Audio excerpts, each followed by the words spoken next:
आज का टॉपिक हम स्टार्ट करते हैं। टॉपिक वही है, प्लांट टिश्यू कल्चर। नेक्स्ट आगे हम स्टडी करते हैं जितना हमने समझा था उसके आगे। हमने बताया था कि प्लांट टिश्यू कल्चर को परफॉर्म करने के लिए हमें क्या क्या चीज चाहिए। उसके बाद हमने यह भी बताया था कि जो स्टेप्स होती हैं प्लांट टिश्यू कल्चर को परफॉर्म करने के लिए वो कौन कौन सी होती हैं।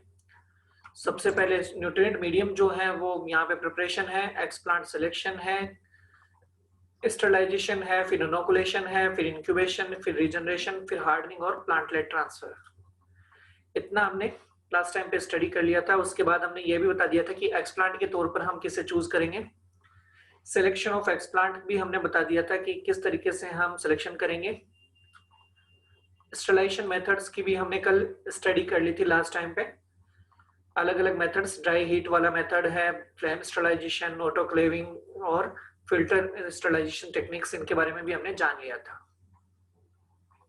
कल्चर मीडिया की हम बात करें तो इसके बारे में भी हमने समझ लिया था कि कल्चर मीडिया किसे कहेंगे। कल्चर मीडिया हम बोलेंगे वो न्यूट्रिशन मीडियम जिसपे कि प्लांट को इनोकुलेट किया जाएगा, एक्सप्लांट को इनोकुलेट करके प्लांटलेट का फॉर्मेशन करवाया जाएगा, या सोमेटिक एम्ब्रियो या जो भी हमारा टिश्यू कल्चर का जो उद्देश्य है उसे पूरा किया जाएगा, उसे हम कहेंगे कल्चर मीडिया। कल्चर मीडिया में क्या क्या होंगे वो हमने बताया था। Organic nutrients, vitamin and hormones जो है वो उसमें मौजूद होंगे, इनऑर्गेनिक सोल्ट होंगे, ऑर्गेनिक। अगर हम बात करें कल्चर मीडिया की तो जैसा कि हम देख पा रहे हैं कल्चर मीडिया में कि कल्चर ग्रो करेगा। फिर उसके बाद में हमने ये मीडिया बताए थे अलग अलग टाइप के, निस्ट मीडियम वगैरह। व्हाइट मीडियम जो है वो शुरुआती मीडियम है, उसके बाद MS medium, B5 medium, N6 और निस्ट मीडियम। स्टेप्स हमने बताई थी टिश्यू कल्चर की। सबसे पहले हम प्लांट का सिलेक्शन करेंगे, फिर आइसोलेशन ऑफ एक्सप्लांट, फिर स्टरलाइजेशन, फिर इनोकुलेशन, इंक्यूबेशन, इनिशिएशन ऑफ केलस, केलस का निर्माण, फिर सब कल्चरिंग, फिर रीजनरेशन, फिर हार्डनिंग और उसके बाद transfer in green house and open field. यहाँ इस डायग्राम पे हमने लास्ट टाइम छोड़ा था, जब डिस्कनेक्ट हो गया था उस टाइम पे हमने इसी डायग्राम के साथ छोड़ा था लास्ट पॉइंट। आज हम ये इसी डायग्राम से शुरुआत करते हैं। इस डायग्राम में जैसे हम देख पा रहे हैं यहाँ पे एक फील्ड के अंदर प्लांट लगा हुआ है। तो सबसे पहले हमें प्लांट टिश्यू कल्चर की जो कौन सी टेक्निक परफॉर्म करनी है वो डिसाइड करेंगे। उसके बाद में हम एक्सप्लांट अपना चूज करेंगे और एक्सप्लांट चूज करने के बाद में हम उस एक्सप्लांट को कलेक्ट करके लेबोरेटरी में लेके आ जाएंगे। जैसे लेबोरेटरी में ले आएंगे फिर हम उसे टेप वाटर से धोएंगे। जैसे मैंने बताया था कि सरफेस सिस्टलाइजेशन करेंगे तो टेप वाटर से धोएंगे, फिर उससे डिटर्जेंट के साथ धोएंगे, फिर उसके बाद में उसे सरफेस सिस्टलाइज करेंगे। सरफेस सिस्टलाइज जो करते हैं वो किसके जरिए करते हैं, सोडियम हाइपोक्लोराइड या फिर पोटेशियम हाइड्रोक्साइड के जरिए उसका सरफेस सिस्टलाइजेशन करेंगे। सरफेस सिस्टलाइजेशन होने के बाद में उन्हें हम इनोकुलेशन की प्रोसेस करेंगे। तो इनोकुलेशन की प्रोसेस का मतलब क्या होता है, मीडिया के ऊपर एक्सप्लांट का ट्रांसफर करना। तो ये जो एक्सप्लांट है, स्टरलाइज्ड एक्सप्लांट जिसको हम बोल रहे हैं, सरफेस सिस्टलाइजेशन किया हुआ एक्सप्लांट, उसे हम ट्रांसफर कर देते हैं किस पे, मीडियम पे। यहाँ पे मीडियम देख पा रहे हैं, कौन सा मीडियम है, एमएस मीडियम, मुरासी और स्कूप वाला। उस मीडियम के अंदर ग्रोथ हार्मोन्स डालते हैं और ग्रोथ हार्मोन्स की अकॉर्डिंग ही हम इंडक्शन देंगे ग्रोथ हार्मोन के थ्रू ही एक्सप्लांट को, कि उसे शूटलेट बनानी है या रूटलेट बनानी है, यानी कि या उसे ऑर्गन बनाना है या फिर एम्ब्रियो बनाना है। या इंडक्शन हम प्लांट ग्रोथ रेगुलेटर के जरिए एक्सप्लांट को प्रोवाइड करेंगे। फिर उस मीडियम के थ्रू या तो केलस बनेगा, और केलस बनने के बाद में हम क्या कर सकते हैं, या तो ऑर्गन बना सकते हैं या फिर एम्ब्रियो बना सकते हैं। तो यहाँ पे हम देख रहे हैं सब कल्चरिंग की जो प्रोसेस, यहाँ पे एक्सप्लांट का स्थानांतरण फ्रेश मीडियम पर ट्रांसफर जो है वो क्या कहलाता है, सब कल्चरिंग। तो यहाँ पे हम सब कल्चरिंग देख रहे हैं। सब कल्चरिंग के बाद में हम देख पा रहे हैं कि प्लांटलेट बनना शुरू हो गई है, रूटलेट बन गई और शूटलेट बन चुकी है। यहाँ पे हम देख रहे हैं शूटलेट बनी है, माइक्रोसूट्स जिसको लिखा हुआ है इसको शूटलेट्स बोल रहे हैं। तो शूटलेट बन गई और शूटलेट के बाद में रूट भी बन गई तो रूटलेट हो गई। यहाँ पे रूटलेट के बाद में हम देख रहे हैं कि जो प्लांटलेट बना है, इस रूट और शूट के साथ वाले को हम क्या बोलेंगे, प्लांटलेट। तो जो ये प्लांटलेट है, इस प्लांटलेट को हमने एक पॉट या गमले में ट्रांसफर किया है, और ट्रांसफर करने के बाद में हम इसे हार्डनिंग के प्रोसेस के थ्रू गुजारेंगे। उसे हम ग्रोथ चैम्बर में रख देंगे कुछ दिनों के लिए, और ग्रोथ चैम्बर में हम उसे अल्टरनेट लाइट प्रोवाइड करेंगे ताकि इनकी ग्रोथ प्रॉपर हम देख पाए, मॉनिटर कर पाए लेबोरेटरी के अंदर कि ये सही तरीके से रिस्पॉन्स कर रहे हैं या नहीं कर रहे हैं। जैसे ही फिर ग्रोथ चैम्बर में रखने के कुछ दिनों में रखने के बाद में इन्हें हम ट्रांसफर कर देंगे ग्रीन हाउस में। और ग्रीन हाउस में ट्रांसफर करने के बाद में अगर वहां पे भी वो सक्सेसफुली ग्रो कर पाते हैं तो उन्हें हम फील्ड के लिए अवेलेबल करवा देते हैं। तो ये एक पूरी प्रोसीजर है, एक स्टेप है प्लांट टिश्यू कल्चर की। उम्मीद करता हूँ सभी को समझ में आई होगी और ये एक इंपॉर्टेंट प्रोसेस थी जो हम समझ लिया है। अगर ये समझ लिया है तो समझ लो कि आगे का जितना भी बायोटेक्नोलॉजी का पोर्शन है वो हमने समझ लिया है, अब कोई ज्यादा जोर हमें नहीं आने वाला है। अगर हमने बताया ना 2 तरीके के कल्चर होते हैं, एक सस्पेंशन कल्चर और एक सॉलिड कल्चर। तो जो सस्पेंशन कल्चर है वो तो लिक्विड मीडियम पे ही हो गए, यानी कि वहां हमें आगार आगार नहीं मिलाना है। लेकिन अगर कोई और चीज परफॉर्म कर रहे हैं तो हम और कोई टेक्निक परफॉर्म कर रहे हैं तो उसमें हमें सॉलिडिफाई करना पड़ेगा। तो सॉलिडिफाई करने के लिए हमें आगार आगार मिलाना पड़ेगा। जैसा हम यहाँ देख पा रहे हैं तो लास्ट यहाँ पे जो देख रहे हो यहाँ पे सॉलिडिफाई मीडियम दिखाई दे रहा है हमें, क्योंकि सॉलिड यहाँ पे सॉलिड सरफेस एक्सप्लांट को प्रोवाइड की गई है। यहाँ पे देख लो ये अंदर नहीं डूबा है एक्सप्लांट, ये ऊपर ही है, तो यानी कि इसे सॉलिडिफाई किया गया है। यहाँ पे फिर भी थोड़ा सा इस डायग्राम में थोड़ी सी मिस्टेक है जो मैं क्लियर करूंगा अभी थोड़ी देर में। कि मिस्टेक ये है कि इस डायग्राम में यहाँ पे जो स्लोट दिखाई दे रहा है आप लोगों को वो सीधा दिखाई दे रहा है, जबकि जब बायोटेक्नोलॉजी के अंदर लेबोरेटरी में भी जब आओगे आप लोग और लेबोरेटरी के अंदर बायोटेक्नोलॉजी के एक्सपेरिमेंट परफॉर्म करोगे तो पता चलेगा कि हम जो स्लोट बनाते हैं ये तिरछा स्लोट बनाते हैं, यानी कि इसको कभी भी सीधा नहीं बनाएंगे हम, और जैसा यहाँ भी हमें दिखाई दे रहा है वैसा नहीं बनाएंगे, उसकी बजाय हम तिरछा स्लोट बनाते हैं। तिरछा स्लोट किस लिए बनाते हैं उसका भी कारण है, उसका कारण ये है कि अगर हम सीधा स्लोट बना रहे हैं तो देखो यहाँ से लेके, अगर मैं इसको दिखाना चाहूँ तो यहाँ से लेके हम केवल और केवल प्लांट को जो ग्रोथ करने के लिए जो सरफेस मिल रही है वो इतनी मिल रही है सिर्फ, यानी कि ये जो हमारा प्लांट है इस टेस्ट ट्यूब में ग्रो कर रहा है, और जब टेस्ट ट्यूब में ग्रो कर रहा है तो इसे इतना ही हिस्सा मिल पा रहा है, इतनी जगह इसे मिल पा रही है ग्रोथ करने के लिए। लेकिन अगर हम तिरछा स्लोट बनाते हैं, यानी कि अगर हम कुछ इस तरीके का स्लोट बनाते हैं, ये टेस्ट ट्यूब हम बनाते हैं और उसके बाद में हम देखते हैं कि अगर हम तिरछा स्लोट बनाते हैं, अगर हम टेस्ट ट्यूब बना के तिरछा स्लोट बनाते हैं, तो तिरछा स्लोट जब बनाएंगे तो एक्सप्लांट को यहां तक एक्सप्लांट आ सकता है इस कोने तक, तो यहां से लेके इतना सरफेस जो है एक्सप्लांट को ग्रोथ करने के लिए मिल जाएगा। तो कहने का मतलब कि एक्स्ट्रा सरफेस प्रोवाइड करने के लिए, एक्सप्लांट को ग्रोथ करने के लिए एक्स्ट्रा सरफेस प्रोवाइड करने के लिए जो है हम तिरछा स्लोट बनाते हैं बायोटेक्नोलॉजी के अंदर जब भी कोई हम टेक्निक परफॉर्म करते हैं तो। लेकिन यहाँ पे सीधा दिखाया गया है इस डायग्राम में, तो इससे कंफ्यूज मत होना, क्योंकि ये जनरल प्रोसीजर बताया गया है कि किस तरीके से बायोटेक्नोलॉजी के जो प्लांट टिश्यू कल्चर है वो परफॉर्म किया जाता है। इस डायग्राम में केवल हमें जनरल व्यू मिल रहा है कि क्या होता है, बस हमें ये जानकारी मिल रही है कि किस तरीके से ये परफॉर्म होता है।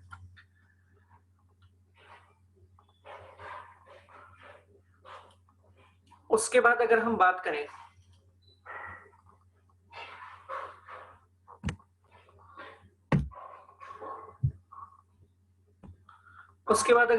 करें नेक्स्ट टॉपिक की, तो हम यहाँ पे देखेंगे आगे। यहाँ भी हम इस टेक्निक को देख पा रहे हैं अच्छे से, और यहाँ थोड़ा और क्लियर हो पाएगा हमें, जो अभी हमने समझा है उसको और क्लियरिटी के साथ समझ पाएंगे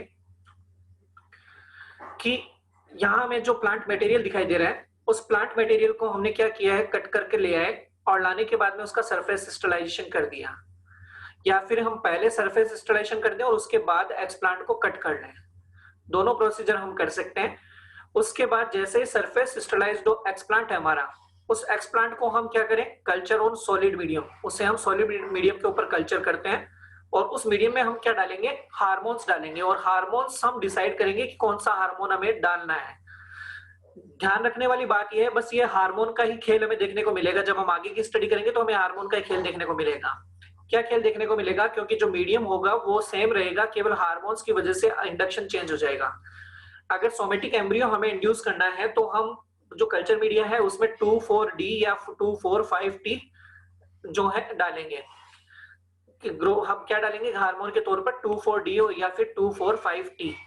2,4-D और 2,4,5T की फुल फॉर्म भी 2,4-डाइक्लोरोफिनॉक्सी एसिटिक एसिड और 2,4,5-ट्राइक्लोरोफिनॉक्सी एसिटिक एसिड। तो 2,4-D या 2,4,5T ये तीनों जो है वो, ये दोनों उपयोग करेंगे अगर हमें सोमेटिक एम्ब्रियो का इंडक्शन कराना है। तो अगर हमें रूटिंग करवानी है, हम रूटलेट का इंडक्शन करवाना चाहते हैं, रूटलेट और शूटलेट का इंडक्शन जो है वो किस कैटेगरी में आएगा, ऑर्गेनोजेनेसिस में। तो दो ही तरीके हैं, या तो ऑर्गन डेवलपमेंट कर लो या फिर एम्ब्रियो डेवलपमेंट करवा लो। ऑर्गन डेवलपमेंट करवाते हो तो उस प्रोसेस को बोलेंगे हम ऑर्गेनोजेनेसिस, और अगर सोमेटिक एम्ब्रियो बनवाते हैं तो उसको बोलेंगे हम सोमेटिक एम्ब्रियोजेनेसिस। तो एम्ब्रियोजेनेसिस और ऑर्गेनोजेनेसिस ये दो ही स्टेप होगी।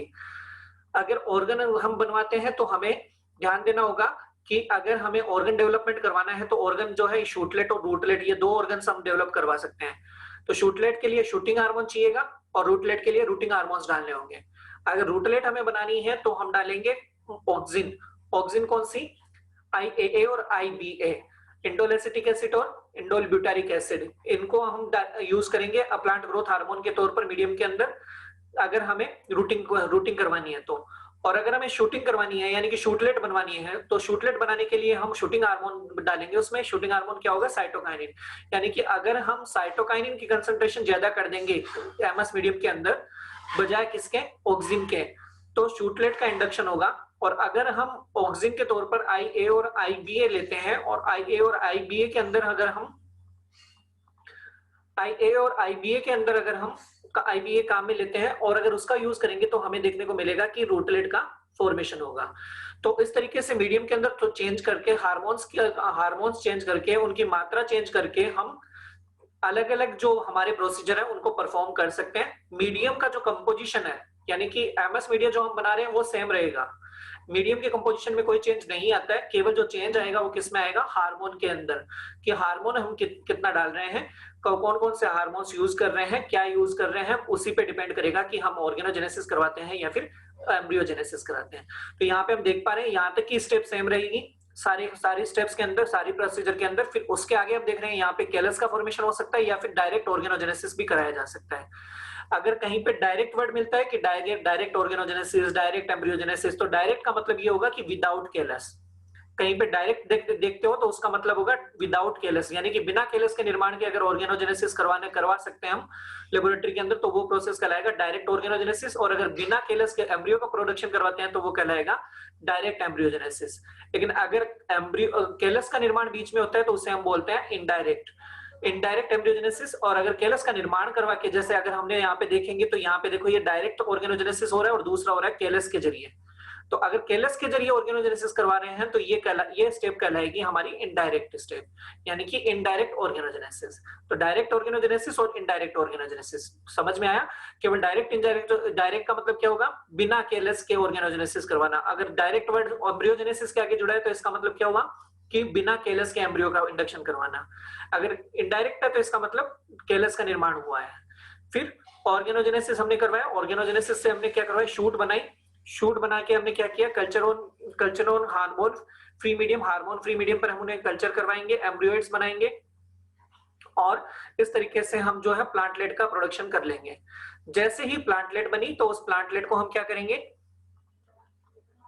हार्डनिंग देंगे। हार्डनिंग के बाद में हम देख रहे हैं यहाँ पे सॉइल के अंदर ग्रो करवाएंगे और ग्रीन हाउस के अंदर, और उसके बाद उनके प्लांट्स के जो क्लोन है उसे हम तैयार कर लेंगे। तो यहाँ हम इनको अच्छे से देख पा रहे हैं। नेक्स्ट अगर हम बात करें इस डायग्राम की, तो इस डायग्राम के जरिए भी इस चीज को समझ पाओगे। तो यहाँ पे कुछ मेथड्स दिखाए हुए हैं किसके? प्लांट टिश्यू कल्चर के। कौन कौन से मेथड यहाँ पे दिखाए हुए हैं अच्छे से देख सकते हो। एडवेंटेटिव शूट बड वाला, ऑक्सिलरी बड वाला, दो मेथड यहाँ पे दिखा रखे हैं। एम्ब्रियोजेनेसिस वाला, सेल सस्पेंशन वाला, काफी चीजें यहाँ पे मेंशन हो रखी है। यहाँ पे हम देख सकते हैं यहाँ लिक्विड मीडियम काम में लिया हुआ है, यहाँ सॉलिड काम में नहीं है, क्योंकि यहाँ पे देखो देख सकते हो ये जो एक्सप्लांट जो है वो सारे अंदर मौजूद है। तो इसको हम देख सकते हैं कि यहाँ पे सेल सस्पेंशन जो है, इसको ये सस्पेंशन जहां पे भी लिखा हुआ मिलता है वर्ड, तो वहां समझ लीजिएगा कि यहाँ पे लिक्विड मीडियम के अंदर कल्चर किया जा रहा है। सोमेटिक एम्ब्रियो बन गए, जर्मिनेटिक एम्ब्रियो बन गए और उनसे ट्रांसप्लांटेशन या प्लांट का निर्माण कर लिया गया। ऑक्सिलरी बड बनाए, ऑक्सिलरी बड से भी रूटिंग करवाई, फिर शूटिंग करवाई और शूटलेट बनवाई और प्लांटलेट बन गया। इसी तरीके से हम यहाँ देख रहे हैं शूट डिफरेंशिएशन हुआ और ये अलग अलग स्टेप्स जो है हमें दिखाई दे रही है। Proliferation of axillary bud, adventitious shoot bud regeneration, embryogenesis, cell suspension culture, ये टेक्निक है। प्लांट टिश्यू कल्चर की अलग अलग टेक्निक्स के नाम हैं। इनको हम धीरे धीरे डिटेल में स्टडी करेंगे। अब कोई ज्यादा जोड़ नहीं आने वाला है क्योंकि जो इंपॉर्टेंट चीज थी बायोटेक्नोलॉजी की वो हम समझ चुके हैं। इन डायग्राम के जरिए यहाँ पे बहुत आसानी से समझ पाओगे। इन डायग्राम को और देखो। सिलेक्शन ऑफ एक्सप्लांट, यहाँ पे तो हम सिलेक्शन कर रहे हैं एक्सप्लांट का। उसके बाद में हम यहाँ देख रहे हैं प्रिपरेशन ऑफ एक्सप्लांट, किस तरीके से हम प्रिपेयर करते हुए दिखाई दे रहे हैं हमें। इनोकुलेशन किसको बोलते हैं ये हम यहाँ देख सकते हैं कि हमने एक्सप्लांट जो है वो यहाँ पे रख दिया है, तो इस पे रखने के प्रोसेस को क्या बोलते हैं? Inoculation. Transfer of explant, into और ऑन टू कल्चर मीडियम, ये जो हम इसे क्या कहेंगे, इनोकुलेशन। इनोकुलेशन के बाद में इंक्यूबेटर में रख देंगे, तो इंक्यूबेशन के बाद में इस तरीके से शूटलेट हमें दिखाई देने लग जाएगी। ये जो शूटलेट बन रखी है, इस तरीके की शूटलेट हमें बनी हुई दिखाई देने लग जाएगी। शूटलेट बनने के बाद में हम इस जो शूटलेट है इसको ट्रांसफर या तो सब कल्चर करेंगे, या फिर हम इसे रूटिंग हार्मोन्स वाला जो मीडियम है उसके अंदर हम इसे रख देंगे। रूटिंग हार्मोन का मीडियम का मतलब क्या है, जैसे मैंने कहा था कि एमएस मीडिया सेम रहता है, और रूटिंग हार्मोन अगर हमें रूटलेट बनानी है तो हम क्या करेंगे, उसमें साइटोकाइनिन के अमाउंट तो कम रखते हैं उस मीडियम के अंदर, और ऑक्सिन के अमाउंट ज्यादा रखते हैं, और ऑक्सिन के तौर पर हम किसे काम में लेंगे, आईएए या फिर आईबीए को। और अगर हमें शूट बनानी है या शूटलेट का इंडक्शन करवाना था, जैसा हम यहाँ देख रहे हैं इनोकुलेशन के बाद में इंक्यूबेशन करवाया गया तो शूटलेट बनी है। तो शूटलेट बनी है, इसलिए हम क्या करते हैं, पहले शूटिंग मीडियम देंगे। शूटिंग मीडियम देंगे तो शूटिंग मीडियम में क्या होगा, साइटोकाइनिन की मात्रा ज्यादा होगी। साइटोकाइनिन के तौर पर काइनेटिन या फिर जियाटिन का उपयोग किया जा सकता है। तो काइनेटिन का उपयोग करेंगे, तो यहाँ पे हम देखेंगे कि शूटलेट का फॉर्मेशन होगा। और जैसे ही शूटलेट का फॉर्मेशन पहले करवाया जाता है लेबोरेटरी के अंदर, हम देखते हैं यहाँ पे लेबोरेटरी में पहले शूटलेट बनाई जाएगी, फिर रूटलेट बनवाई जाएगी। कारण क्या है, कारण यही है क्योंकि अगर रूट बन गई तो रूट जो पहले अगर रूट बनाई हमने यहाँ से, और रूटिंग इंडक्शन अगर पहले दिया तो पहले रूट बन जाएगी, और रूट बन के हम देखते हैं कि यहाँ पे हमें रूट जो है वो देखने को मिलेगी कि रूट जो है वो इसके अंदर की तरफ आ जाएगी। यानी कि जो हमने सॉलिड मीडियम बना रखा है, यहाँ पे हम देख रहे हैं कि इस तरीके से रूट जो है वो अंदर की तरफ आ जाएगी। अब अगर रूट अंदर की तरफ आ गई और हमें अब शूटलेट बनानी है, यानी कि हमें उसे दूसरे मीडियम पे ट्रांसफर करना है, तो जब दूसरे मीडियम पे ट्रांसफर करेंगे तो ये रूट जो है वो यहाँ से टूट जाएगी पहले, अगर पहले हमने इसे बना लिया तो। इस वजह से फिर शूटिंग का प्रॉपर शूटिंग या शूटलेट का निर्माण नहीं हो पाएगा, या प्रॉपर प्लांटलेट का निर्माण नहीं हो पाएगा। तो इसलिए हम पहले क्या बना, कौन सा इंडक्शन देते हैं लेबोरेटरी के अंदर, पहले हम उसे शूटलेट का इंडक्शन देंगे, और उसके बाद जो है रूटलेट का इंडक्शन देंगे। तो पहले शूटिंग इंडक्शन, फिर उसके बाद रूटिंग इंडक्शन बायोटेक्नोलॉजी के अंदर। शूटलेट बन गई, फिर उसके बाद में उसे रूटिंग मीडियम पर ट्रांसफर करेंगे। रूटिंग मीडियम पर जैसे ही ट्रांसफर होगा तो ये जो हम स्टेज देख पा रहे हैं, various stages of plant growth, कि प्लांट ग्रोथ करेगा टेस्ट ट्यूब के अंदर, अलग अलग स्टेजेस देख रहे हैं। जैसे ही प्लांट कंप्लीट ग्रोथ कर चुका होगा तो उसके बाद में हम क्या करेंगे, ये देखो यहाँ पे देख रहे हैं हम कि plant ready to be transferred into green house और हार्डनिंग स्टेज, कि ये जो प्लांट रेडी हुए हैं इनको हम ग्रीन हाउस या हार्डनिंग स्टेज के अंदर ट्रांसफर कर सकते हैं। और नीचे यहाँ पे लिखा हुआ मिल रहा है regeneration of plant from explant. Regeneration मैंने पहले भी बताया कि रीजनरेशन क्यों बोल रहे हैं, क्योंकि हमने प्लांट पहली बार नहीं बनाए हैं, ये हम एक्सप्लांट लेके आए बाहर से और उसको रीजनरेट करवा रहे हैं, इसलिए इसको क्या बोलते हैं, रीजनरेशन। यहाँ हम देख पा रहे हैं कुछ डायग्राम जिसके जरिए देख सकते हो लेमिनार एयर फ्लो बेंच पर किस तरीके से काम किया जाता है। इसको अच्छे से देख लो, ध्यान पे समझ में आएगा। यहाँ ये रहा लेमिनार एयर फ्लो, बंद अकेला इंस्ट्रूमेंट पड़ा है, और यहाँ पे काम किस तरीके से करते हैं वो हम देख सकते हैं। एक बेंच है ये, तो एक बेंच की तरह ही ये काम करती है। इस बेंच के ऊपर हम बैठ के आराम से अपना जो भी बायोटेक्नोलॉजी का जो भी स्टेप हमें परफॉर्म करनी है वो हम इस पे बैठ के काम करते हैं, ताकि कंटेमिनेशन फ्री इन्वायरमेंट में जो कल्चर है वो तैयार कर सके, जो मीडियम है वो तैयार कर सके। तो इसलिए लेमिनार एयर फ्लो जो है वो एक इंपॉर्टेंट इंस्ट्रूमेंट है कि प्लांट टिश्यू कल्चर की टेक्निक को परफॉर्म करने के लिए। ये जो फिल्टर देख रहे हो यहाँ पे इस डायग्राम के अंदर, ये जो फिल्टर यहाँ पे देख रहे हो ये इनके थ्रू एयर जाती है, और इसके अंदर ये जो यहाँ पे डायग्राम देख रहे हो, इस डायग्राम के अंदर यहाँ पे जो देखोगे ये कांच लगा हुआ है। इस कांच को जब हटा के यहाँ पे पीछे की तरफ जो दिखाई दे रहा है हमें एक चौकोर सा, यहाँ पे फिल्टर लगे होते हैं जिनको बोलते हैं हिप्पा फिल्टर, जिसके बारे में मैंने लास्ट की क्लास के अंदर बताया था, जिसका क्वेश्चन भी कंपटीशन एग्जाम में काफी बार पूछा जाता है कि लेमिनार एयर फ्लो जो है उसमें कौन से फिल्टर्स मौजूद होते हैं, या ये भी पूछा जाता है कि हिप्पा फिल्टर्स की फुल फॉर्म क्या होती है। हिप्पा फिल्टर, तो हिप्पा फिल्टर जो है उनका फुल फॉर्म होती है हाई एफिशिएंसी पार्टिकुलेटेड एयर। इस तरीके से हिप्पा फिल्टर्स जो है लेमिनार एयर फ्लो में मौजूद होते हैं। यहाँ पे नीचे हम डायग्राम देख पा रहे हैं, ये है इंक्यूबेटर, टिश्यू कल्चर रेक है जिसके अंदर हम टिश्यू कल्चर के जो भी हमारे प्लांट्स हैं उनको हम यहाँ पे रखते जाते हैं। इस तरीके से टिश्यू कल्चर रेक होती है बड़ी बड़ी लेबोरेटरीज के अंदर, जिनके अंदर हम जो भी कल्चर हम करवा रहे हैं उन्हें हम यहाँ पे रख देते हैं, उन पे मार्किंग करके हम उन्हें यहाँ पे प्लेस कर देते हैं, ताकि नेक्स्ट जब भी हमें उनका यूज करना हो तो हम उनका यूज कर पाए। ये जो डायग्राम देख पा रहे हो, ये दोनों दो तरीके के हम डायग्राम देख पा रहे हैं। दोनों डायग्राम ही क्या है, ऑटोक्लेव है। एक वर्टिकल ऑटोक्लेव है, फुली ऑटोमेटिक वर्टिकल ऑटोक्लेव, जिन्होंने यहीं से हमने यहाँ पे से एमएससी किया, उन्होंने देखा भी है इस तरीके का ऑटोक्लेव, और एक ये छोटा ऑटोक्लेव है जो कि हमें यहाँ पे देखने को मिल रहा है। ये दोनों ऑटोक्लेव है। ऑटोक्लेव का काम क्या है वो हमने कल भी बताया था कि ऑटोक्लेव का काम होता है स्टरलाइजेशन का। इसमें जो मेनली स्टरलाइजेशन किया जाता है वो एमएस मीडिया का जो स्टरलाइजेशन किया जाता है वो इसी में किया जाता है। इसके साथ ही ग्लास वेयर्स और प्लास्टिक वेयर्स का जो स्टरलाइजेशन है वो भी इन्हीं के थ्रू किया जाता है। Types of plant tissue culture की अगर हम बात करें तो प्लांट टिश्यू कल्चर के कौन कौन से टेक्निक्स हो सकती हैं, ये रहा प्लांट टिश्यू कल्चर। तो प्लांट टिश्यू कल्चर की जैसे मैंने कहा था कि अभी जो हमने बेसिक समझा है, तो मैं बार बार बोल रहा था कि ये बेसिक बहुत जरूरी है, क्योंकि अगर ये समझ में आ गया तो बाकी सारी चीजें समझ में आ गई। वो क्यों बोल रहा था वो इस डायग्राम के जरिए देख पाओगे, क्योंकि बायोटेक्नोलॉजी के अंदर जो भी चीजें पढ़ोगे वो प्लांट टिश्यू कल्चर से ही रिलेटेड है। तो यहाँ पे देखना अभी अगर सिलेबस को देखा हो आप लोगों ने तो पता चलेगा कि हमने बायोटेक्नोलॉजी के लगभग चीजें हमने डिस्कस कर ली है। प्लांट टिश्यू कल्चर को यहाँ पे देख रहे हो तो प्लांट टिश्यू कल्चर के जरिए देखो कौन कौन से उसके मेथड्स होते हैं। Meristem culture, meristem tip culture जो है वो प्लांट टिश्यू कल्चर का मेथड है। प्रोटोप्लास्ट कल्चर यानी कि जो सोमेटिक हाइब्रिडाइजेशन की जो प्रोसेस है वो भी हम यहाँ पे देख रहे हैं कि सोमेटिक हाइब्रिडाइजेशन वो भी प्लांट टिश्यू कल्चर का मेथड है।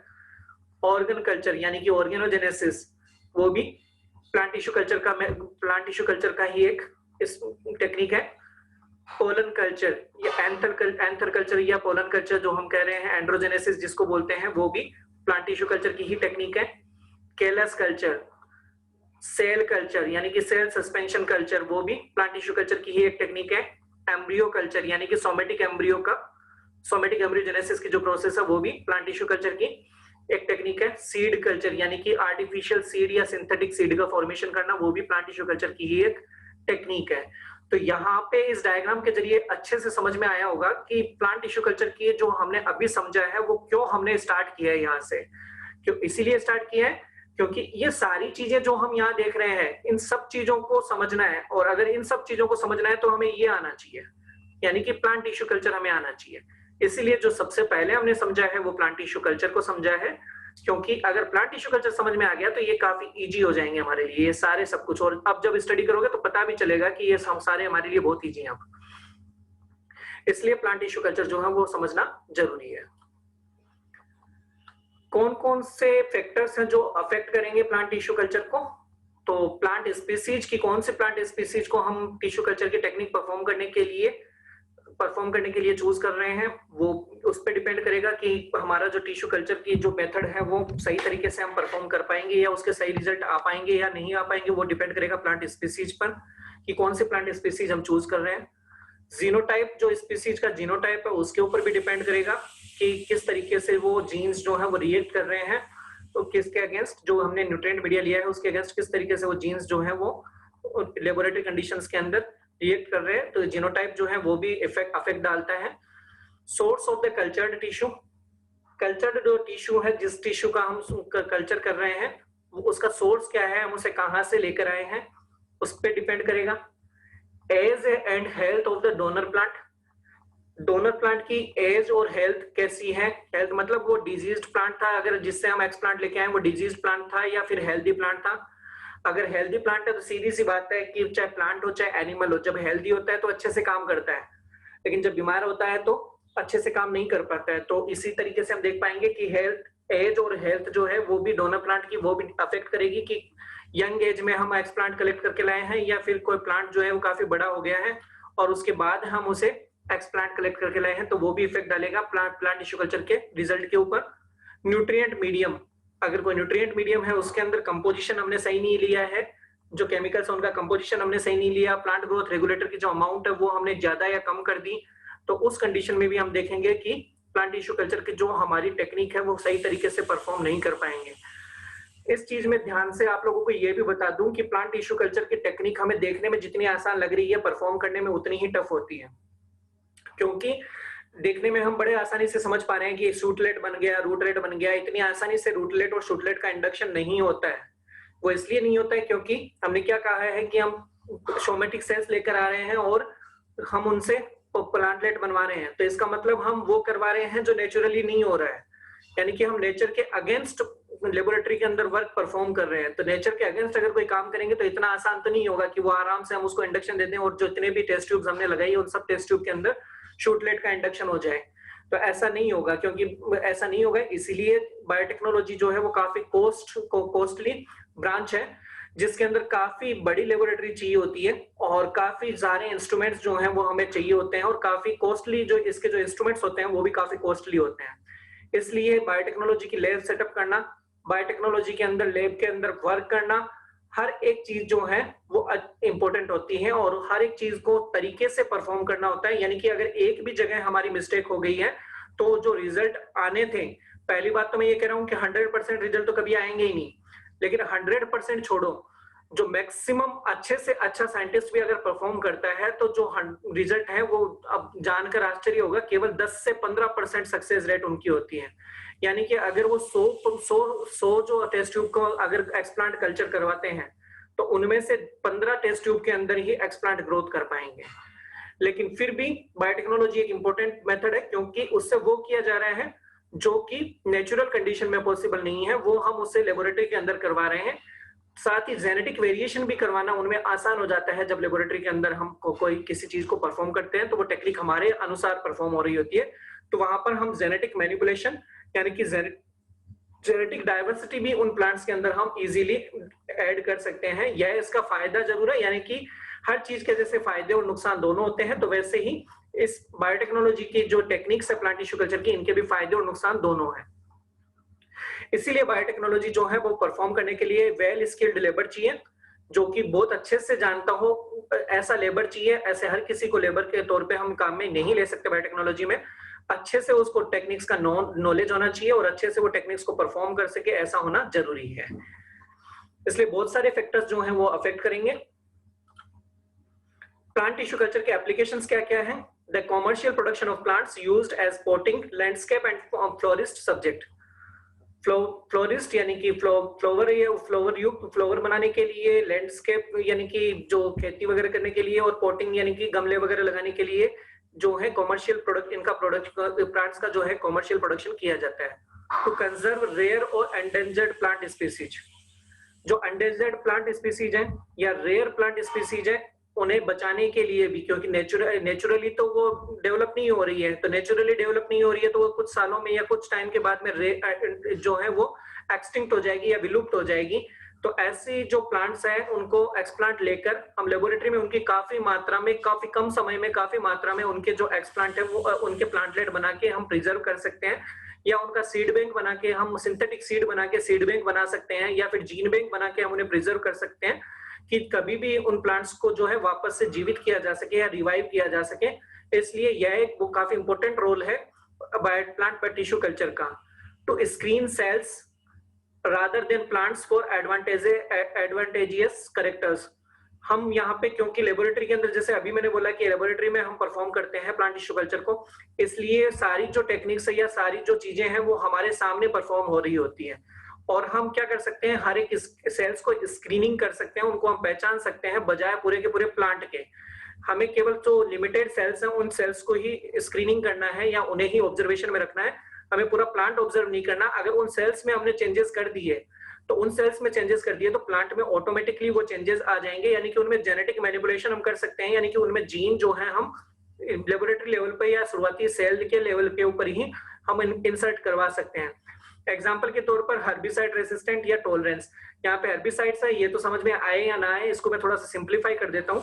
ड्रोट रेजिस्टेंस, अगर हम कहें कि हम चाहते हैं कि ड्रोट रेजिस्टेंट प्लांट्स का मतलब क्या है कि ऐसे प्लांट्स जो कि हमारे सूखे एरिया में नहीं उग पाते, जैसे राजस्थान जो है वो डेजर्ट वाला इलाका है, तो वहां पे नॉर्मली जो प्लांट्स हैं वो ग्रोथ नहीं कर पाते क्योंकि उन्हें पानी नहीं मिल पाता। लेकिन कुछ ऐसे प्लांट्स हैं जो राजस्थान में ग्रो करते हैं, तो राजस्थान में जो ग्रो करते हैं, डेजर्ट एरिया में भी ऐसे प्लांट्स ग्रो करते हैं, तो उनका कारण क्या होगा, क्योंकि उनके अंदर अडेप्टेशन आ चुका है, यानी कि उनके अंदर ऐसे जीन मौजूद है जो कि ड्रोट टॉलरेंट है। टॉलरेंट मतलब सहन करने वाले, यानी कि जो कि डेजर्ट एरिया को सहन कर सकते हैं, इतने टेम्परेचर को भी सहन कर सकते हैं। तो उनमें से वो जीन्स हम निकाल के, और उन जीन्स को निकाल के कुछ ऐसे प्लांट्स जो कि यहाँ ग्रोथ नहीं कर सकते, उन प्लांट्स को एक्सप्लांट हम जब लेके आए लेबोरेटरी में, तो उनमें अगर हम वो जीन इंसर्ट कर दें तो इंसर्ट करने पर हमें देखने को मिलेगा कि उनसे जो प्लांटलेट हमने बनाई है उस प्लांटलेट के अंदर ड्रोट रेसिस्टेंस आ जाएगी। ड्रोट रेसिस्टेंस मतलब कि उनके अंदर सूखे के प्रति प्रतिरोधकता आ जाएगी और उसकी वजह से जो ऐसे प्लांट जो है जो कि ग्रोथ नहीं कर पा रहे थे डेजर्ट के अंदर, वो भी यहाँ पे ग्रोथ कर पाएंगे और यहाँ पर पनप पाएंगे। तो यहाँ पे ये भी एक बहुत बड़ा एडवांटेज है प्लांट टिश्यू कल्चर का। Large scale growth of plant cells in liquid culture in bioreactor for production of valuable compounds.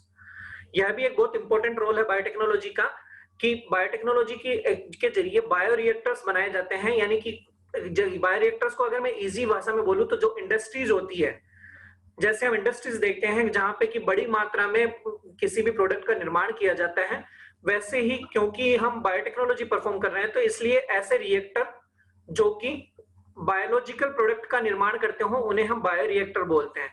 तो बायोलॉजिकल प्रोडक्ट मतलब कि जब प्लांट से प्राप्त किए जाने वाले एल्केलॉइड्स हैं, स्टेरॉइड्स हैं, फर्मेंटेशन की प्रोसेस है जिनके जरिए हम अलग अलग प्रोडक्ट्स का निर्माण कर सकते हैं जो कि आमजन के लिए यूजफुल हो या फिर लोगों के लिए उपयोगी हो। ऐसे प्रोडक्ट्स का जो सेकेंडरी मेटाबोलाइट्स का जो प्रोडक्शन है, फिनोलिक्स कंपाउंड्स का जो प्रोडक्शन है, वो भी हम बायोरिएक्टर के जरिए वैल्यूएबल प्रोडक्ट्स का प्रोडक्शन जो है लार्ज स्केल पर या बड़े स्केल पर हम कर सकते हैं प्लांट टिश्यू कल्चर की टेक्निक को परफॉर्म करके।